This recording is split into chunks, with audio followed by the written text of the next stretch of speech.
আপনারা যেটা বলছেন যে সকল শিল্পীরা এক ছিল, এক আছে এবং সবাই মিলেই সেই নেতিবাচক শক্তিটাকে পরাজিত করেছে বা পরাহিত করেছে। তো সেই জায়গায় যদি বলতে চাই যে আপনাদের কাছ থেকে যদি জানতে চাই যে এত কিছুর পরেও আপনারা যে জয়ী হলেন, কোন তিনটা বিষয় কাজ করেছে এই জয়ী হতে?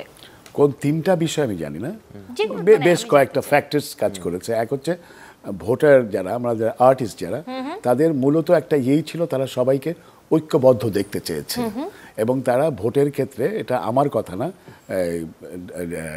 ডিরেক্টর্স গিল্ডের প্রেসিডেন্ট সৈজাম সেলিম বলছিলেন যে ভোটাররা আসলে ভোট দেওয়ার সময় সে ঠিক মানুষটাকেই ভোট দেয়, সে সংগঠনের স্বার্থে ঠিক লোকটাকেই সে পছন্দ করে নেয় তার নেতা হিসেবে। তো সেখানে এইটা একটা ফ্যাক্টর কাজ করেছে। আরেকটা হচ্ছে যে ওই যে প্রথম যেটা বললাম যে একতাবদ্ধ থাকতে চেয়েছে।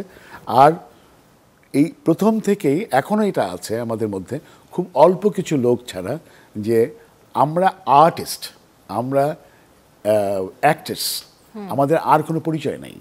রাজনৈতিক পরিচয় আমাদের পরিচয় না, আমাদের মূল পরিচয় হচ্ছে উই আর অ্যাক্টর্স। এটাও খুব ভীষণভাবে কাজ করেছে। মানে যে পারস্পরিক সম্পর্কও একটা ব্যাপার, কারণ আমরা একসাথে স্ক্রিন শেয়ার করি। এখন আপনার সাথে আমার দিনের পর দিন দেখা হয়, আমার পরিবারের অনেকের সাথে অতটা হৃদ্যতা হয় না যতটা প্রফেশনাল কাজে। এক্স্যাক্টলি।